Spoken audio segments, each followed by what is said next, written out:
America, I'm Charles Gibson. And I'm Joan Lennon. It is Wednesday, October 23rd, and it is a day for big interviews, two of them, in fact. And one of them is, I mentioned just a moment ago, an interview I conducted yesterday with Oliver North, who is now talking in public, telling his side of the Iran-Contra story. And in our second half hour, a rare interview with the musical giant Paul McCartney. He talked with Joel Siegel about one of the most ambitious projects of his career, a major classical composition, his first. It is entitled Paul McCartney's Liverpool Oratorio. We'll have that, but right now leading the news at this hour, a family reunion for a former hostage. And Mike Schneider has that story. Another news of the day. Mike, good morning. Good.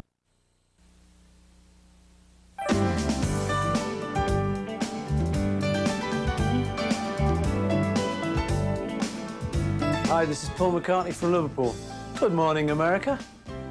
And he looks a little excited there because he's done something very special. Well, we're excited to have him here. You bet. It's nice to have him on our program. Good morning, everyone. I'm Charles Gibson. And I'm Joan Lennon. It is Wednesday, October 23rd, and Paul McCartney has written his first classical work, an oratorio that will make its North American premiere at Carnegie Hall next month. He told Joel Siegel all about it in an interview that you're going to be seeing in this half hour. As the hour songmaker, Paul McCartney, strikes a classical note when Good Morning America continues. Four of them. Please, could we get a forte there? Yeah. Well, roll over Beethoven, and while you're at it, tell Tchaikovsky the news. Paul McCartney has written a piece of classical music. It's called Liverpool Oratorio, and it's out in record stores this week. Our own Joel Siegel recently went to London to talk with the pop master about his foray into this new musical arena. I think, you know, coming after a career where I've kind of been associated just with like pop, it will seem to people like it's a big turnabout, classical music. In my mind, it's more of the same. I see it all as music. It reminds me of when I kind of got into rock and roll, aged about 18 or 20 or something. Wow, there's all that out there. Coming up to 50 now, I'm looking at, wow, and there's all that out there too. So I find it very exciting to be allowed to play around in that field. You used the phrase more of the same, and in this there's a lot more because you're talking about 100 players. This is the whole production involves like 300 people with the soloists and with the choruses and the orchestra. Kitchen sink time. How did you feel the first time you heard all those people performing your work? Great.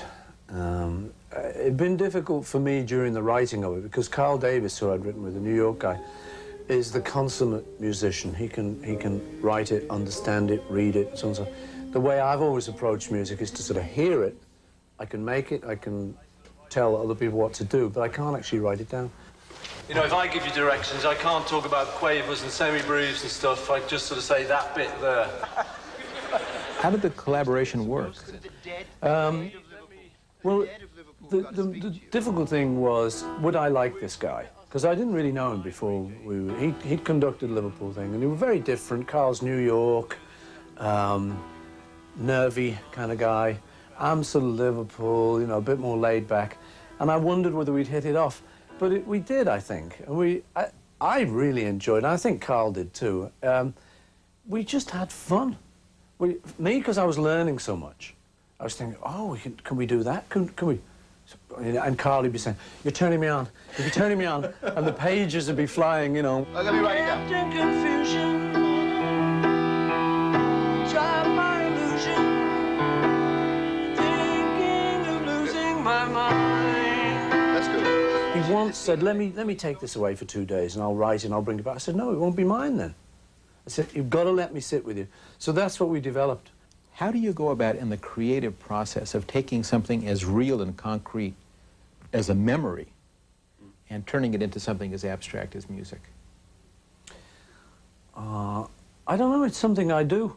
It's something I've done for a long time now, you know, so I suppose I'm practiced at it. You know, I take Penny Lane as a childhood memory.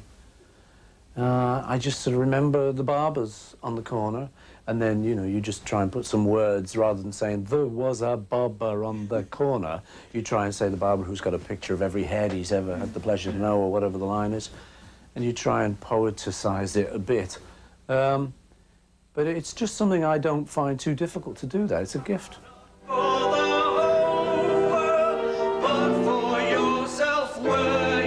Join on.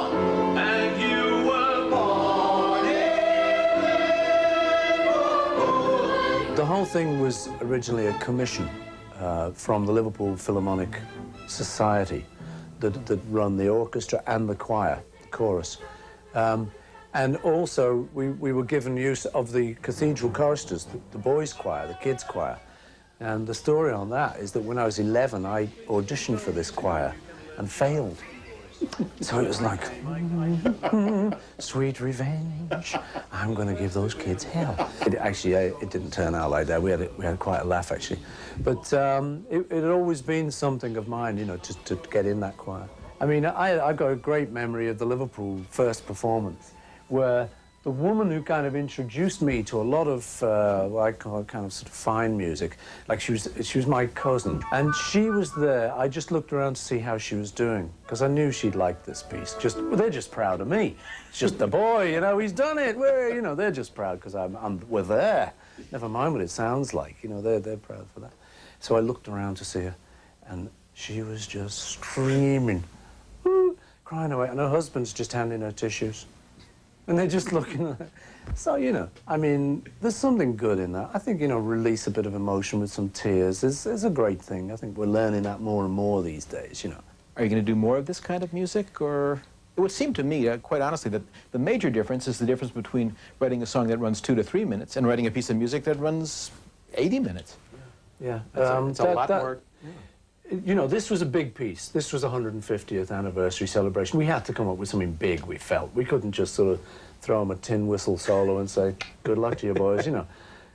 They would have then had to get somebody else to write the celebration piece. So we decided to give them the sort of, you know, big night out.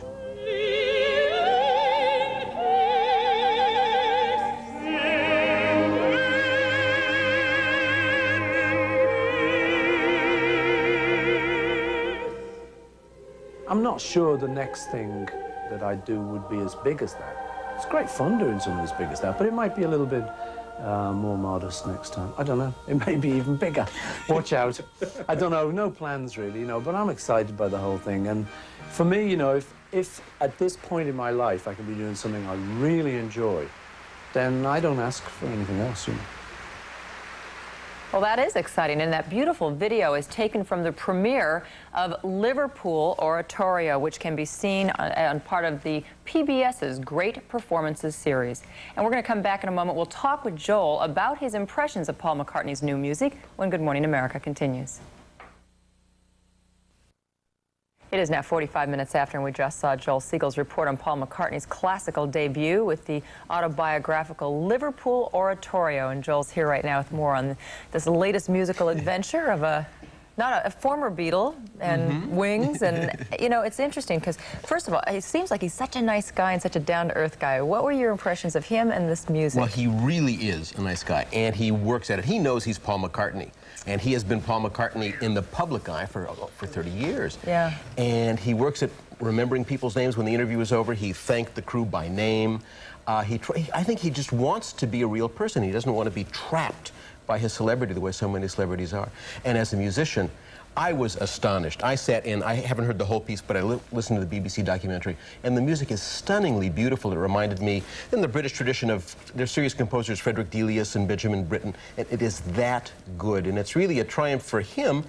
And it made me start to cavil a little because it's a triumph for us and for our generation. Because I remember when my folks said, oh, come on, those guys, they can't make real music. They just have long hair and go, right. Ooh, right? And we said, yes, they can make real music. And he can. It's just gorgeous. He can, but I was really, really surprised when I think about all the beautiful things that he's written, to hear that he can't read music. I was absolutely shocked. I asked him about that. He said he seriously tried 3 times, as every good boy does find the way we all learn to read music. The first time was the teacher so mean, it left such a bad taste in his mouth, he simply couldn't do it. And that's the reason he was not in the Liverpool choristers. Because he couldn't read music? He couldn't read music. If he heard it, he could fake it. He has that great an ear. But they gave him some music to read. He was lost. What a process, though, going through with this other guy and having him write it down. Really interesting. Thanks. 47 after, and we should also mention that you can see and hear more of Paul McCartney this coming Friday night on ABC's In Concert 91, starting at midnight. And Paul McCartney will perform songs from his new movie, his concert movie called Get Back. Right now, again, 47 after, the author of Dances with Wolves tells us about his new novel when Good Morning America continues after this from Matrix.